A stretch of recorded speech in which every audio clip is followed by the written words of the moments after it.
Dimples. At nagbabalik po ang Good Morning Kapatid. Sabi nga nila, iba po ang naibibigay na kasiyahan ng apo sa mga lolo at lola.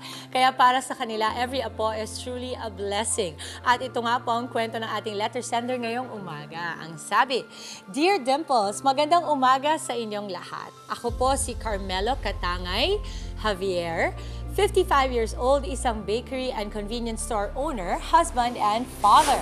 Gusto kong ma-experience sa mga anak ko ang joy ng pagkakaroon ng mga anak at the same time, nais ko ring mag-alaga ng mga mini-me's ng mga anak ko. After a year na makasal ang anak ko, medyo naiinip na ako kung kailan ba ako magiging lolo. Kaya nag-promise ako na kapag nabigyan ako ng apo ay magsiserve ako sa simbahan at kay Lord Jesus Christ.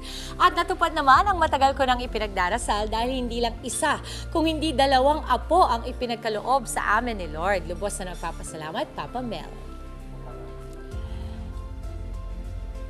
At kasama nga po natin ang ating letter sender at soon-to-be lolo. Very proud na si Papa Mel. At ang first-time parents na sina Carl at Doc Rica. Sabay-sabay nating alamin ang bagong yugto ng kanilang buhay na puno ng dasal, pag-ibig at pag-asa. Welcome to Good Morning, kapatid. Doc Rica, Carl, and Papa Mel. Morning. We thank you so much for coming today. What bright news, diba? Papa Mel, kamusta ang mga pakiramdam mo lately? Simula nung nag-viral kayo. Kasi kayo yung pamilya na nasa likod ng viral TikTok video na umabot hanggang 1.4 million views. Di ba yung akala mong kayo lang magse-celebrate? Ang dami pa lang na happy sa news nyo. At sa video na to, makikita kung paano hindi napigilan ni Papa Mel ang mapaiyak nang maibalita sa kanya ng kanyang firstborn child na si Carl at ng kanyang daughter-in-law na si Doc Rica na siya ay magiging lolo na. O, diba? Papa Mel, natatawa ako dun sa itsura mo kasi parang biglang-bigla ka talaga. Super. Ayan o, sa video na yan, tingnan mo parang, ay, naku. Tapos nasa restaurant kayo, nakalimutan mo bang nasa restaurant kayo? Wala na, hindi ko na naisip yun. Sa tuwa, sa bigla. That's Sa tuwa, yeah. right. So, what was it like for you guys? Kasi I know we have questions, but I'm so curious. Nung binivideo ito, this is just like a normal video naman, na parang gusto mo lang makita talaga. Who was taking the video? Actually, yung sister-in-law ko, yung other daughter po. Ah, okay. Bakit siya, why did it come as a surprise? Hindi ba kayo, kasi medyo matagal na, 1 year ba yun? 1 year na kaming kasal, tapos we wanted to make sure talaga kasi at the moment na we found out it was too early, 4 weeks pa lang.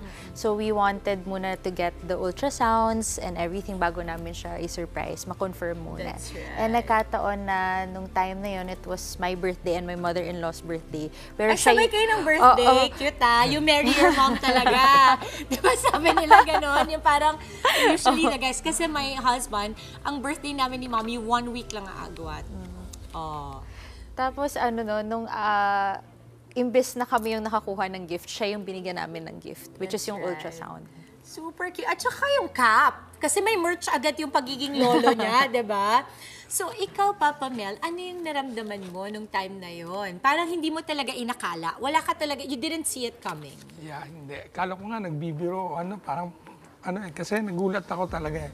Kasi hindi ko rin nina-expect. Oo. Na You look malalaman so ko young, Papa Mel. Okay, do you mind asking, if I ask, ilang taon po kayo? 55. That's very young, for lolo. Di ba, no? Medyo bata pa yun. But do you really, kasi ako, baka nakikinig si Kali, wag ko lang nga lang sabihin, baka ma-encourage. Pero kasi parang ang saya pag lolo-lola ka ng bagets, di ba? You get to enjoy your kids. At ang sabi nila, iba daw ang pagmamahal sa apo. Nakakalimutan na daw yung anak. Totoo ba yan, Papa Mel? Hindi naman, excited lang kasi yun nga, kasi hindi ko siya masyado naalagaan. Nung baby siya kasi nag-work ako agad din. Ang aga nga namin nagbuo ng family ng wife ko. So nag-work ako agad. Is your wife here? Yeah. She's here. She looks so young too.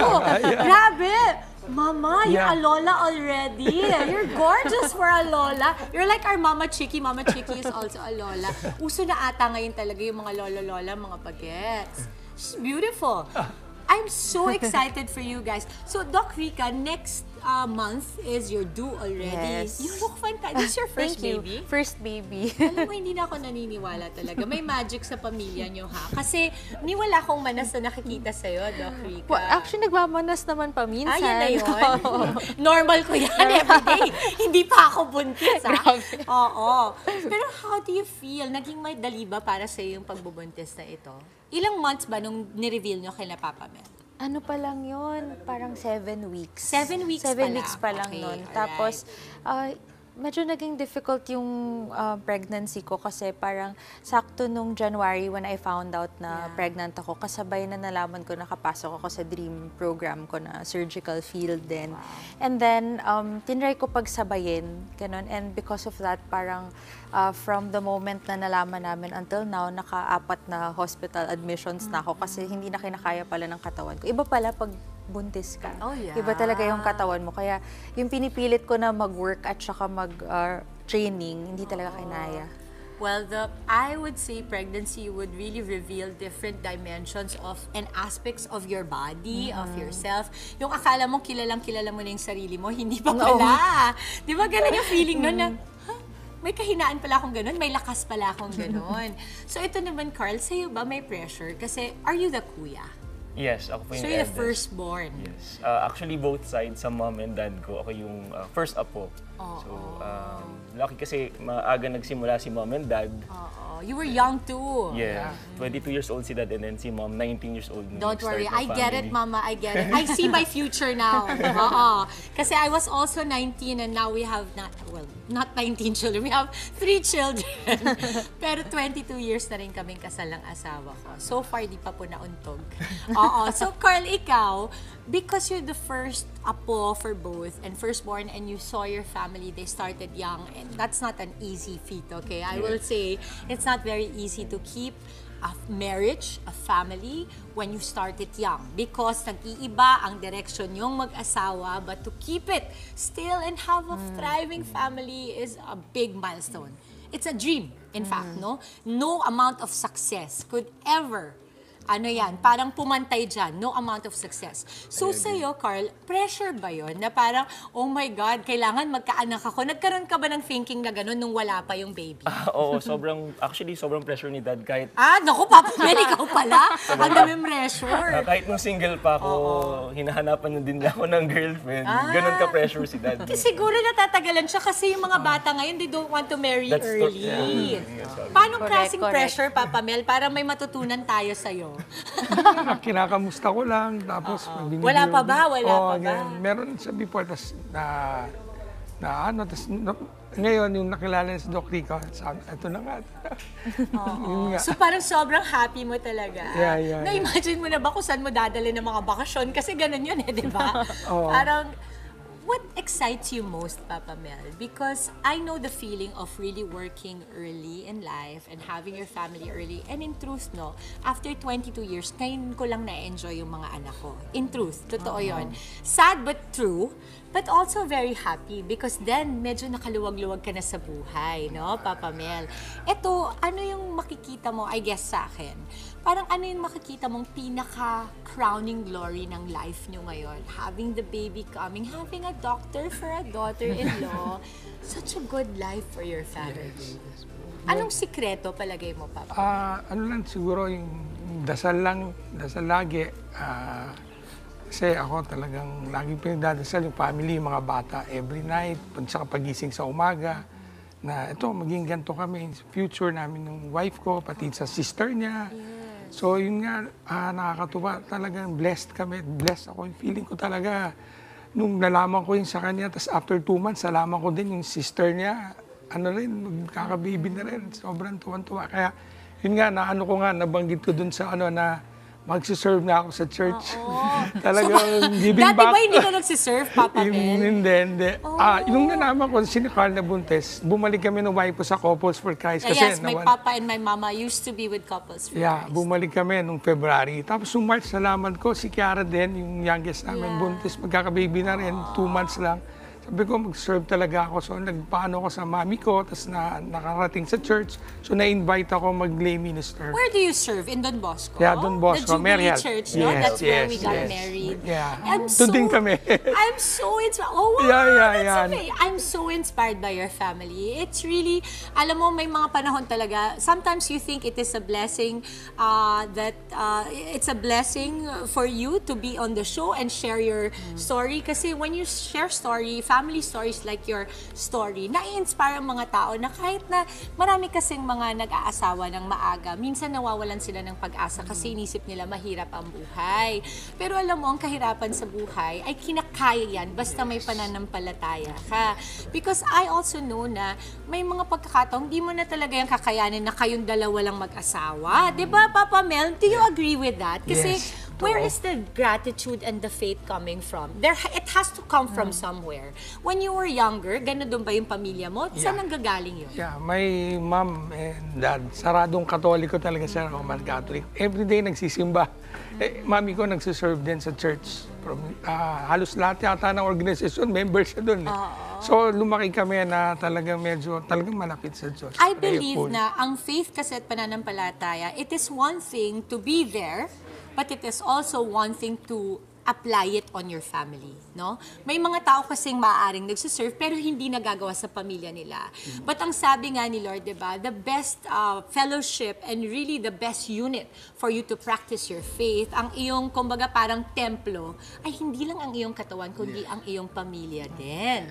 Beautiful, beautiful story. Any message for each other? Siguro unahin ko na muna kay Doc Rica.